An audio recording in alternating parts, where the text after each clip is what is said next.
So what's up, everybody? Welcome to Foreclosure Live. So this is our first live here. Finally, we've been planning on this, doing this in our network for quite a while now, and I'm so happy because it's kind of like all the pieces are coming together. You know, a lot of times when you start out with a vision, everything is not clear at the beginning, and as time goes on and you stick with it and you don't give up, things start to come together and pieces start coming together. So welcome to Foreclosure Live. This is our first live. This is a momentous time, and I'm so elated to be able to be sitting here, not only sitting here next to this awesome person that I'm sitting next to, which you're going to hear him to speak in a moment, but I wanted to just basically welcome you guys to the stream. This is a Foreclosure Live. This is where you get a chance to see live people transforming their foreclosure, their income, their credit. And we're just getting started. We have a lot that's in store, but this is actually where you actually see the results of the AskRinde network, where you can actually see in play and talk to real people from all over the country, all different walks of life, all different colors, creeds, but we all have one thing in common, that we're in foreclosure, we're in distress, and we're looking to get out. And we need a new start, we need a reset, we need a new chance. And that's what we wanted to establish. We want to be able to have a place that you can not only get a restart and a new chance at your situation, but also come back and give back, and also give people hope. And so that's what Foreclosure Live is all about. And we look forward to actually seeing you guys on all the platforms, Facebook, YouTube, Instagram. And who I have sitting next to me here, I'm so happy to have this person to be on the first Foreclosure Live. And this is my awesome brother, Mr. Jones. Welcome to Foreclosure Live. Thank you very much. Thank you. To have him, be the first person is just God, man. And that's all I can say. So what I'm going to do is I'm going to stop talking and I'm going to let him talk. And Mr. Jones has an incredible testimony. You're going to really hear from him and see how what he's just come through. And listen, I want you to listen to some of the stuff that he's going to say, because he's going to share with you some of the things that we all go through, things that are not on the surface, things that are not what you would normally talk to about with other people. And I'm talking about things such as like fears, deep things that the foreclosure and the situation that you're in causes that money can't solve. If you're in a situation where you don't have peace and you're pretty much dying inside because you're so worried, you can say that to a certain extent money can solve those things, but then there's another side of it where money can solve those things. And so what we try to do is we try to take you through the journey, and we start out with giving you the solutions and helping you to deal with the current situation in the now. So you are in a position where you don't have to be in turmoil and distress and thinking about losing your property and losing everything. And then you start to stack and build. You deal with the foreclosure, and then from there you go on, you deal with the income, and then the last part is the credit. And so if you're tuning in, wherever you are, shout us out on the stream, cite the state that you're in, so I can shout you out. And this is Mr. Jones. Thank you. So thank you. Please talk to them. All right. Hello, everybody. My name is Edward Jones Sr. I met Rinde on a phone call. I received a call actually on my birthday, October 10th. And I normally don't pick up my phone if your number's not programmed in. I picked up the phone. Rinde was on the other line. I was in a foreclosure situation, actually as far down as sheriff's sale. Yeah, so he had a sheriff's sale where he was 1 week away from them basically selling the house off at the auction. It was only 1 week away. 1 week. When I contacted him, and he happened to be home that day. He never answers his phone. And he happened to be home. It was his birthday. So we started talking, and I was like, wow, happy birthday. Yeah, exactly. So 1 week away. So in that, I just had a comfort level with Rinde right out the gate. And when you're in this situation, you get hit from side to side with all kind of lawyers, correspondence coming in the mail, etc. And Rinde and I just hit it off. I could just tell he was a good spirit, and that's something that you just don't find every day. So long story short, we actually scheduled time to meet. Right. He came to my house. We sat down. A couple of days later, we sat down. We put a game plan in place. Right. That's important. Yes. And once we put that game plan in place, we was able to go to the courthouse, get my sale date moved out. Now, I just want to stop you real quick so I share with them. So basically what you're dealing with, you have a situation where he had a sale date, meaning that he was down to the wire. They were going to auction the house off in a couple of days. It was that bad. This was not a pre-foreclosure situation. This was not, something where he had a whole lot of time. So he was down to a couple of days. And when we did talk and we sat and we met, we actually put a strategy plan together. And I share this a lot of times. I put this in the Foreclosure Hacks course as well, and I talk about it on the network all the time. And that is, you need to have a strategy. You need to have a plan in place so that you can maneuver. You have to have a plan A, B, and C. You cannot have just one plan. This is where a lot of people fail, would you say? Because you have a situation where you say, okay, well, or you talk to an attorney or you talk to someone, they tell you this is what you need to do and this is one thing. But what happens if that doesn't work out?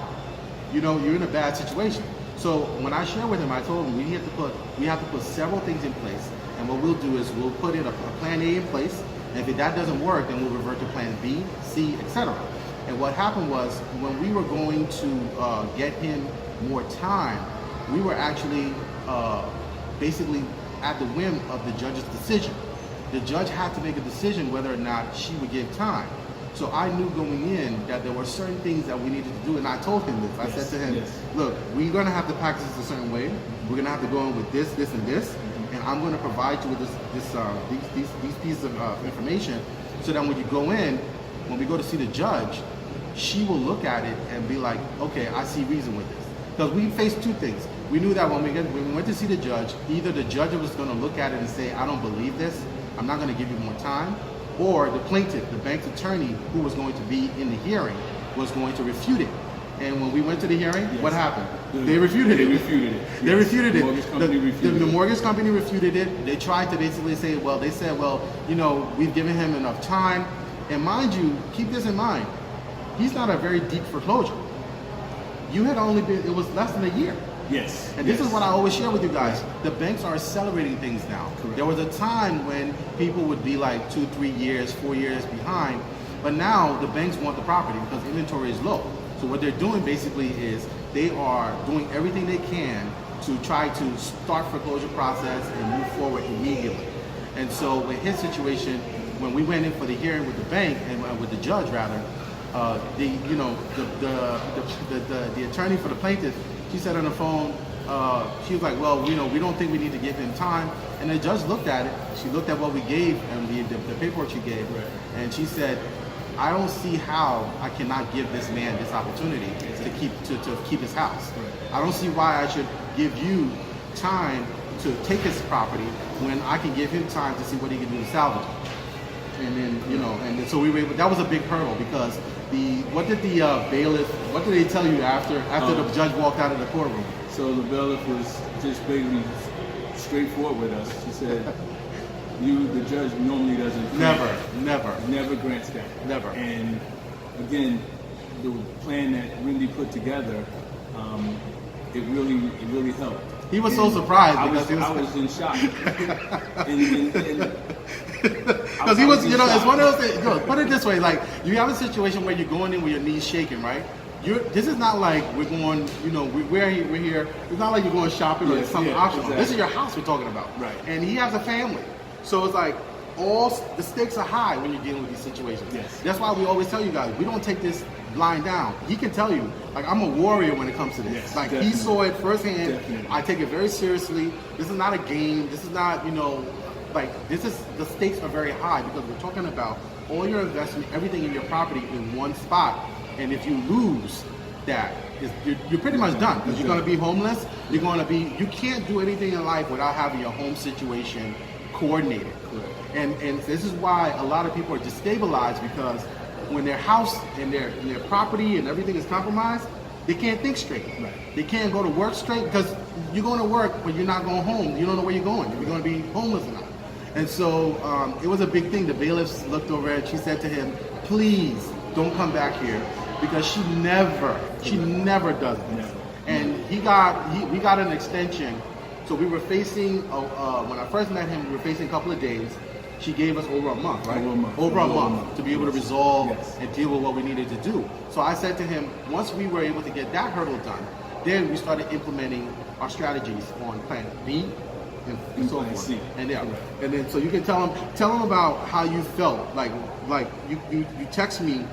And you said to me, "I'm so worried." Remember when you Yes. talked to your Yes. brother? Yes. Tell him Yes. about how the inner, because there's an inner part of all of this. There's a part where you're dealing with all the stuff on the outside, and then there's a whole range of emotions and issues that you're dealing with inside because you're dealing with uncertainty. You don't know what's going to happen if this doesn't work out. Then, what if the person that you're trusting fails? Or what if the person that you're trusting misleads you? Or what if the person that you're trusting is unscrupulous or not trustworthy? That's huge. And that's where I want to just say, and to me, grace of God. It basically, Yeah. when I met Rinde, there was a comfort level, and like he just said, not everyone you can do business with, you're gonna put 100% trust in out the gate. But with Rinde, when he sat me down, gave me the plan A, B, and C. There was a immediate comfort level there. My fears, like he was saying, going to work, not knowing Yeah. what was going to happen. Mind you, he has 2 sons. And I have 2 sons. Yep. And it's just not knowing what tomorrow was going to bring. Yeah. Where was I going to live? Where was I going to house my son? I'm a father. And then money. Both of my sons. And Money. then the money part of it. Yeah. So having that plan in place just really helped in that comfort level and Rinde to navigate through the process, helped me bring a lot of ease to my person. Yeah, because you know what it is? It's something that's ongoing. It's just like we talk now, we're sitting here talking, and then let's say it's 12 noon right now. But then, we may leave, he might get in this car, go where he's going, and I'm going where I'm going. But again, we're talking about your property here, right? Yes. So 4 o'clock, he might start thinking to himself, my gosh, is this really going to work out? And so it's like you constantly have to encourage, you constantly have to motivate, you constantly have to be there because it's not a one conversation situation. Just like with dealing with a foreclosure, it's not, we might say, or we might put this on the table and say, you know what, this is what we're going to do today. This is what we're going to do right now. But then something comes up that's outside of our capacity, right? In the situation, maybe it could be something external. It could be like the town. It could be something that the mortgage company throws a wrench in the situation, or they throw a curveball at us. We have to be pliable and ready to move. We got to be willing to be able to take that turn and fight fire with fire. And that's what this is all about. This is basically being in a situation where you understand that you have to employ strategy, you have to employ wisdom, and you also have to employ flexibility. But one of the most important things I always share with my family, so to speak, because we become family. Like Yes. We're sitting here now, we're having a meeting in Yes. New Jersey. We're having a meeting, believe it or not. This is someone who was dealing with foreclosure and losing everything. I would say probably 2 months ago? Yeah. I would say about 2 months ago. We're sitting here, we're having a business meeting over multiple streams of income. Okay. And the next level for his life. We're talking about real estate, we're talking about investments, we're talking about, and we're gonna share a little bit with you guys about how that turn happened. But what I wanna say is that Proverbs 13:1, it says this, it says a wise son hears instruction. And one of the most important things that you need to realize in life is that your life is a sum total of the instruction that you choose to follow. Whoever's instruction you're following, it's reflective in the life that you have right now. Just think about that. One of the things I've always heard over time, and I've actually myself self-reflected on this, and that is pain causes reflection. Think about it. Your most painful parts of your life, the most painful moments of your life cause you to reflect. They cause you to self-reflect. You start to think. I don't know anyone that's basically on their deathbed that does not reflect. I don't know anyone that's going through a divorce that hasn't taken time to reflect. I don't know anyone who's going through a serious medical situation or breakup. When we were all growing up, we had these, I don't know, high school sweethearts, Yeah, exactly. different situations. It could be on the emotional side where you go through a breakup, you maybe like 12, your first boyfriend or girlfriend. But when you go through that, it causes you to reflect. And so we start understanding that pain causes reflection from the time that we're little. You know, because the first pinch that your parents, if you were bad and you were a bad baby, you just like, I always tell my girls, don't be bad babies, right? But anything that causes pain, it causes you to immediately think. If you get pinched by somebody or hit by something, the first thing you do when you react is like, whoa, you know? It causes you to think and reflect. And what I'm saying where I'm heading with that is simply this. When you're going through something like this, I always say it. People don't believe it, but it's a reset. It causes you to rethink your whole life, your whole situation, where you want to go, where you are, the kind of person that you are. It causes you to reflect. And that sometimes is a good thing, because then the next thing after reflection, you look for a solution. And I'm really big into root causes, root solutions. I don't believe in pacifying stuff and putting just tape on stuff. And that's how we deal with foreclosure. We deal with it at the root. Now, he's going to share with you what happened, because before I came on the scene and before we got involved to help him, there was a group that he was dealing with. Tell him how much money they took from you and what happened with that. Well, they came, they sat down with me, and I think the total amount was like $3,200. And so they agreed that I would pay, monthly installments on that, because they knew, I told them I don't have that kind of money just sitting around to give them. So long story short, they just started taking installments, etc. And they basically did exactly what I did twice previously, which was a modification. Trying to get a loan modification. Trying to get a loan just putting modification. paperwork together. Right, putting paperwork together, sending it to my mortgage company. So I really didn't feel and see that they were doing anything more than what I had already done for myself. Right. And that's the thing, because like a lot of times when we're down and out in these situations, like he was saying earlier, you get a lot of correspondence from different locations. And then you start to look at, you start thinking to yourself, who can I trust? And then at the same time, you need to do something. So there's a lot of worry, there's a lot of fear, but then you also deal with guilt, because you're saying to yourself, what's going on with me? Like, I know I need to do something. And then you got your family. So you're not alone. Like, it's like you're going home, you have a responsibility to the people that you love, the people that live with you, and you're saying to yourself, I know I need to do something, but then what move do you make? Do you see an attorney? And if you see the attorney's asking for a retainer that you don't have, is it going to solve the issue? And so with him, he got contacted by these some counseling or some agency, and what they were doing, proposing, was pretty much what a lot of people go through and what I went through years ago. That was shuffling paperwork.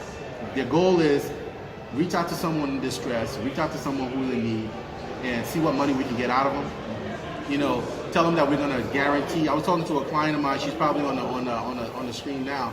We were talking. She's in Florida, and she's a member of the network. We were talking yesterday, and she was telling me that she had this one company reach out to her, and they told her that they guaranteed they were going to get her reduced. She had a variable rate. They were going to get her fixed interest rate. They guaranteed they were going to bring her payments down to $500. They guaranteed all these things, but the catch was she had to pay them $3,300. And she's in a judicial foreclosure state in Florida. But I said, and we were both talking about, we were laughing on the phone, because like, there is no guarantee. You're lying. There is no guarantee. You don't kick somebody when they're down. You don't take the money, the little money that they have saved up. You're taking that, and you know that you're not going to give them a solution. You're not going to give them a root solution. What you're going to do is, you're going to shuffle paperwork around. You're going to do the same stuff that he did. You're going to the same stuff like he did prior to trying to get a loan modification, send it to the bank. And what's going to happen is, you're going to tell him, like they called you when the sale date got pushed off. They called him and they were like, what did they say? They said, well, what are you going to do, right? Well, yes, they asked me. They were asking him what he was going to do. Yeah, and yet I'm paying them. He's paying them. I'm paying them, and they're asking me, what are the next steps? What are the next steps? So it was like when I said to him, he said to me, he's like, well, do you think that we should,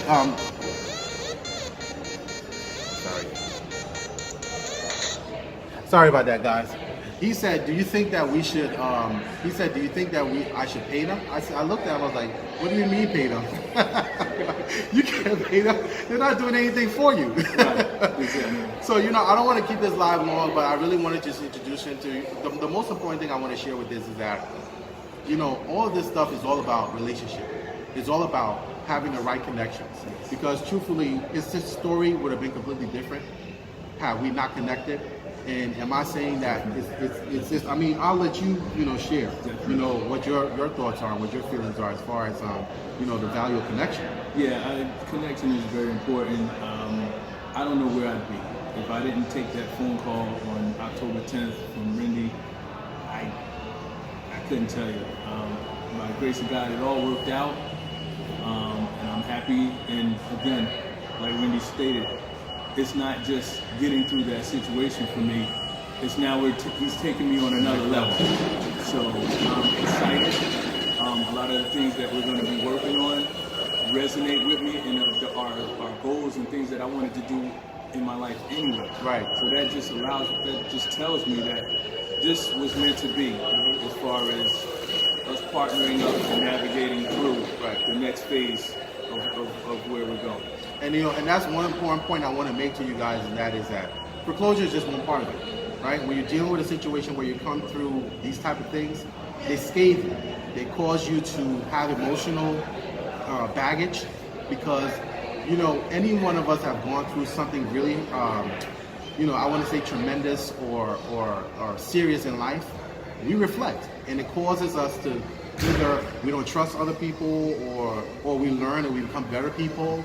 And these are what we call the intangible parts of things, right? A lot of times we're so used to the tangible, what you can see, touch. But what about the intangible? What about the things that are going on inside? The emotions. And the emotions, the mind framing. Because I talk to parents all the time. I'm a parent. He's a parent, and the decisions that you make will affect your children. Believe it or not, the decisions that you're making financially, the decisions that you're making emotionally, all those things. So you're not just talking about you. You're talking about your legacy. You're talking about your family. So the stakes are high when it comes to these situations. And the most important thing that you can understand is that the foreclosure is just one thing. Because I know a lot of people over the years I've helped where they've gone through, gotten a loan modification, they need a second or third loan modification. They've gone through and they got it, but then something happens where the payments change, and then they're back in the same situation. So the way you have to deal with it and pulverize it is you deal with the foreclosure, you deal with the income, and you deal with the credit. And so now what we're doing is we've already got him out of that situation with the foreclosure. He's sleeping with money in his bank. He's sleeping good at night. Now the next thing is what we're going to do is we're going to triple up on that money. We're going to show him how to grow that money, because it's all about multiple streams of income. Proverbs 13:22 says, a good man leaves an inheritance to his children's children. That's so important. We have to understand we become legacy minded. We have to become, abundance minded. We have to understand that there's a lot of opportunity, and you don't have to be boxed in. You do want to basically put yourself in a position where you're a professional, you become a master at something, right? But at the same time, once you master that, the goal is to move on and create other streams of income for yourself. So I encourage everyone in the network, you definitely need to have at least a minimum of 5 streams of income. I want everyone to have at least a minimum income of $150,000 a year. It's so important because we're living in a day and age right now. You look at the healthcare, you look at all the things that are going on. You just need one bad medical situation to happen and you're done. And it can put you off. And things happen with foreclosure so quick. You're looking at it, you see it coming. You're like, man, how am I going to deal with this? You go from 1 month, 2 months. Before you know it, 3 months. And after the 3rd month, that's it. They're going to file a list pendants. They're going to file to move and notice to start the process to sell the property and to actually start the foreclosure proceedings. So the stakes are high here. What we want to do really is just, I'm so happy and grateful to you for coming on, because this is a part of life that there's some shame with this. Where I remember when I was going through it and I was getting phone calls and all of that stuff, we don't want people to know, but people know what's going on. And so fortunately, I'm so happy for him because he understands the value of coming and sharing with people hope. What he's doing today is huge because he's giving other people that have been wondering, is it possible in 2019, 2020, nowadays, is it possible to come from a situation where you don't have money, but then you're able to navigate yourself out of it? And this is a prime example. Yeah, I just wanted to add too, in meeting Rinde, I was able to be totally transparent. Because like you said, the shame part of it, not everyone you're going to open up your life to, your finances, and where you are. But there was a comfort level when Rinde and I met. So again, I know that that's the grace of God right there. And the most important thing I can share with you, man, like I said with you guys, most entrepreneurs, most successful people, most people who have come through a lot of hard things in life, they'll tell you and they'll share with you that really it's just like whether it's business or anything that you're working towards, it's all based on the speed of your relationship. If you have a value, everything, life is a collection of relationships. Those relationships are either toxic or they're good. And when you choose to follow the right relationships, and you choose to engage with the right relationships, that's when you see turning points. All of us, we're constantly evolving. Like right now, we're on a certain level. We're trying to get to the next level. We're trying to do things to where we can actually branch out, expand. And my goal, like I share with him, he knows my heart, is to be able to be a blessing to help. One of the most important things that you can do in your life is to have a relationship with God. And in order to do that, you really just got to say this very simple prayer. Say, God, I recognize that I need you. I believe that your son Jesus is the Son of God and that he died for my sins. I believe that he is the way, the truth, and the life. Come into my heart. I make you my personal Lord and Savior. Forgive me of all my sins. I repent of all my sins. Make me a new person. If you said that, you repeated that, you're not born again. It's very, very simple. Just nurture your relationship with God. Take that level, take that relationship to the next level. Continue to talk to him. Engage with him. Because you know, one of the most important things I'll share with you guys is that God is a God of wisdom. He's a God of wisdom. He's a God of favor. He's a God of knowledge. He's a God that'll give you that peace. I heard an interview the other day. Ray Dalio, he's mentoring Sean Puffy Combs. And the two of them were talking. And Ray Dalio, he's a hedge fund guy. He's worth $18 billion. Puffy's worth $1 billion. These are guys from two different backgrounds, two different stratospheres, two different financial networks, right? But the two things that the thing that the two of them agreed upon while they were actually in the interview, they said, look, I've gone through different things. I've gone through different hurdles. I've gone through different successes. The most important thing that we all are looking for is one thing: peace. Peace. Exactly. That's it. Or like my Jewish brothers would say, that's the ultimate. Like my Jewish brothers would say, shalom. Yeah. You're looking for peace. All of us are looking for peace, right? That's why we go and buy these houses. That's why we want to create an atmosphere of peace. And peace is, as we all have seen, there are people who have gone through, achieved a lot of financial success, still committed suicide. Because why? They didn't have peace inside. So you need to have peace within and peace without. You can't just, it's a blend of the both. It's a blend of two. So the mission that we're on here is really just to make a big difference. I really just want to say this. I want to encourage you guys, if you're watching this broadcast, I want to encourage you to let you know that if you're feeling hopelessness, there is hope. If you're feeling like there's no tomorrow, you're down and out, there's definitely hope. And it comes through, wisdom. It comes through strategy. It comes through locking in with the right relationship. But the most important relationship, I just introduce you to the source. Just pray that prayer, repeat it.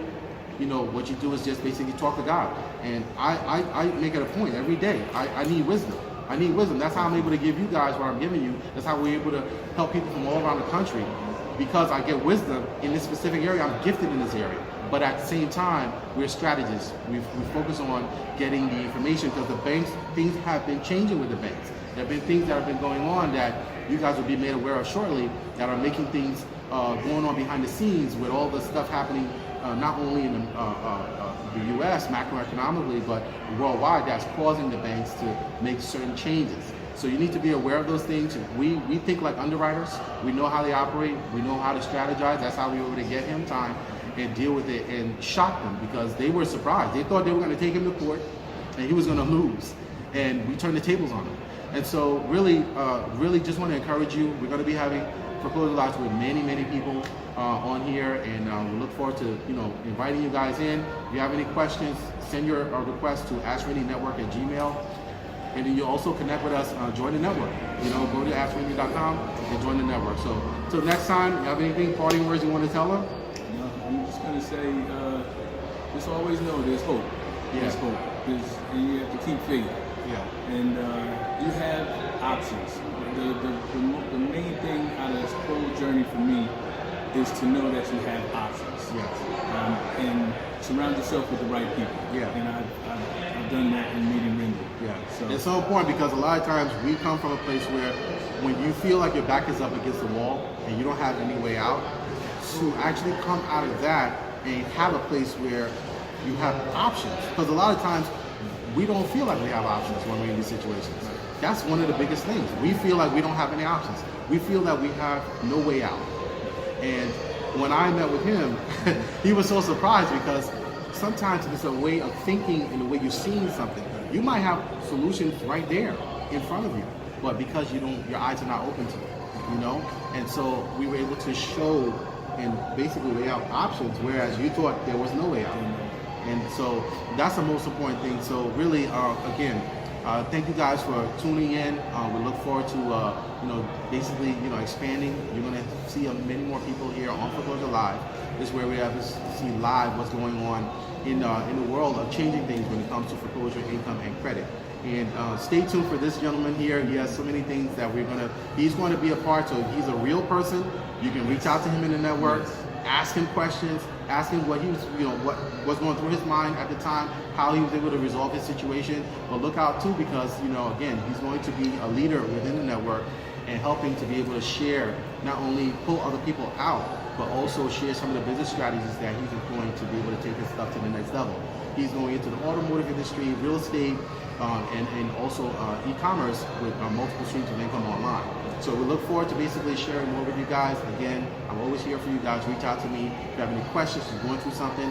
Let us know, and we look forward to connecting with you guys. Till next time, thank you for watching. Thank you. All right.